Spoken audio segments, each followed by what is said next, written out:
नमस्कार मित्रों। आप सभी का स्वागत है गबन श्रृंखला के एक और नए वीडियो में। अगर इस कहानी के पिछले भागों को अभी तक आपने ना देखा हो तो कृपया डिस्क्रिप्शन में जाकर पहले उन भागों को देखें, उसके बाद इस कहानी को आगे सुनें। पिछले वीडियो में हमने देखा कि वकील साहब की मौत के बाद जालपा रतन से लगभग रोज मिलने आया करती थी, लेकिन एक दिन वह नहीं आई। रतन ने शाम तक इंतजार किया, फिर वह खुद जालपा के घर चली गई। रतन ने जालपा से पूछा, मेरे साथ चलोगी? जालपा बोली, आज तो ना चल सकूंगी बहन। रतन ने कहा, कल आओगी? जालपा ने कहा, कह नहीं सकती। दादाजी का ज्वर कुछ हल्का रहा तो आऊंगी। रतन बोली, नहीं भाई, जरूर आना, तुमसे एक सलाह करनी है। जालपा ने पूछा, क्या सलाह है? रतन ने उसे बताया, मुन्नी कहते हैं यहाँ अब रहकर क्या करना है, घर चलो, बंगले को बेच देने को कहते हैं। जालपा ने एकाएक ठिठक कर उसका हाथ पकड़ लिया और बोली, यह तो तुमने बुरी खबर सुनाई बहन। मुझे इस दशा में छोड़कर तुम चली जाओगी? मैं ना जाने दूंगी। मुन्नी से कह दो बंगला बेच दे, मगर जब तक उनका कुछ पता ना चल जाएगा मैं तुम्हें ना छोड़ूंगी। तुम कुल एक हफ्ते बाहर रही, मुझे एक एक पल पहाड़ हो गया। मैं ना जानती थी कि मुझे तुमसे इतना प्रेम हो गया है। अब तो शायद मैं मर ही जाऊं। नहीं बहन, तुम्हारे पैरों पड़ी हूं, अभी जाने का नाम ना लेना। रतन की भी आंखें भर आई, बोली, मुझसे भी बहाना रह जाएगा, सच कहती हूँ। मैं तो कह दूंगी, मुझे नहीं जाना है। जालपा उसका हाथ पकड़े हुए ऊपर अपने कमरे में ले गई और उसके गले में हाथ डालकर बोली, कसम खाओ कि मुझे छोड़कर न जाओगी। रतन ने उसे अंकवार में लेकर कहा, ले, कसम खाती हूं ना जाऊंगी। चाहे इधर की दुनिया उधर हो जाए, मेरे लिए वहां क्या रखा है? बंगला भी क्यों बेचूं? 200-250 मकानों का किराया है, हम दोनों के गुजारे के लिए काफी है। मैं आज ही मन्नी से कह दूंगी, मैं ना जाऊंगी। सहसा फर्श पर शतरंज के मोहरे और नक्शे देखकर उसने पूछा, यह शतरंज किसके साथ खेल रही थी? जालपा ने शतरंज के नक्शे पर अपने भाग्य का पासा फेंकने की जो बात सोची थी वह सब उससे कह सुनाई। मन में डर रही थी कि यह कहीं इस प्रस्ताव को व्यर्थ न समझे, पागलपन न ख्याल करे। लेकिन रतन सुनते ही बाग बाग हो गई। बोली, 10 रुपये तो बहुत कम पुरस्कार है, 50 रुपये कर दो, रुपए मैं देती हूँ। जालपा ने शंका की, लेकिन इतने पुरस्कार के लोभ में कहीं अच्छे शतरंजबाजों ने मैदान में कदम रखा तो?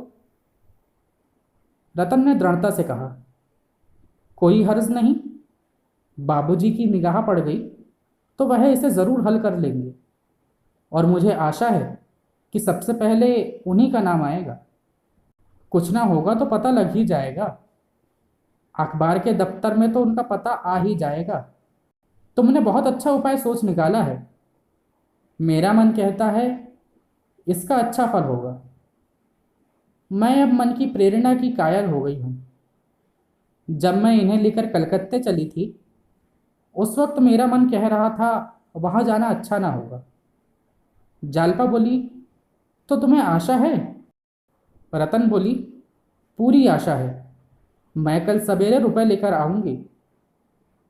जालपा बोली, तो मैं आज खत लिख रखूंगी, किसके पास भेजूं? वहां का कोई प्रसिद्ध पत्र होना चाहिए। रतन ने उसे बताया, वहां तो प्रजा मित्र की बड़ी चर्चा थी, पुस्तकालयों में अक्सर लोग उसी को पढ़ते नजर आते थे। जालपा ने कहा, तो प्रजा मित्र ही को लिखूंगी, लेकिन रुपए हड़प कर जाए और नक्शा ना छापे तो क्या हो? रतन बोली, होगा क्या, 50 रुपए ही तो ले जाएंगे। दमड़ी की हंडिया खोलकर कुत्ते की जात तो पहचान ली जाएगी, लेकिन ऐसा हो नहीं सकता। जो लोग देश हित के लिए जेल जाते हैं, तरह तरह की धौंस सहते हैं, वे इतने नीच नहीं हो सकते। मेरे साथ आध घंटे के लिए चलो तो मैं इसी वक्त तुम्हें रुपए दे दूं। जालपा ने निमराजी होकर कहा, इस वक्त क्या चलूं, कल ही आऊंगी। उसी वक्त मुंशी जी पुकार उठे, बहू। जालपा तो लपकी हुई उनके कमरे की ओर चली। रतन बाहर जा रही थी कि रामेश्वरी पंखा लिए अपने को झलती हुई दिखाई पड़ गई। रतन ने पूछा, तुम्हें गर्मी लग रही है अम्मा जी?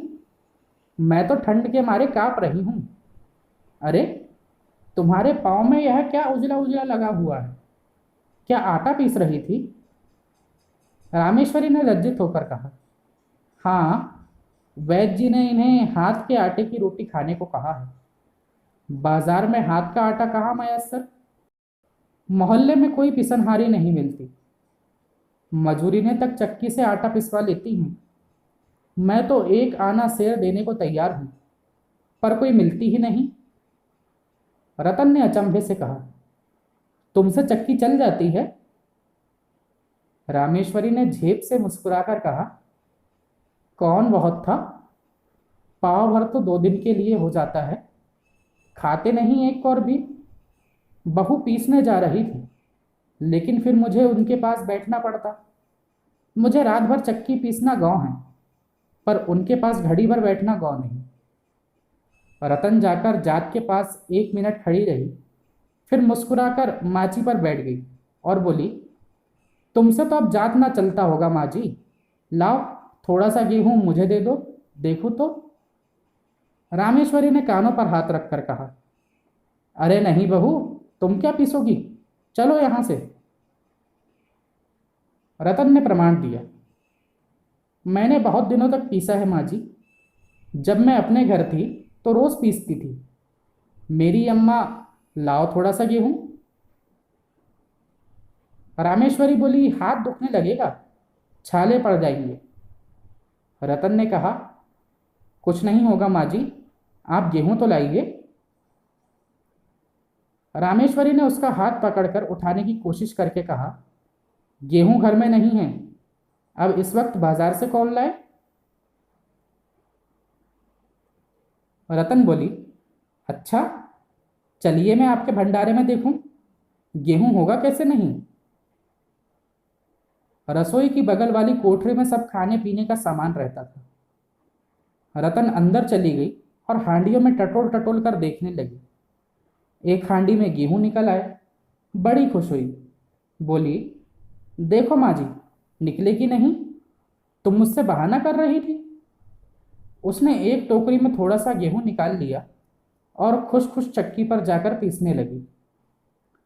रामेश्वरी ने जाकर जालपा से कहा, बहू, वह जात पर बैठ ही गेहूं पीस रही है।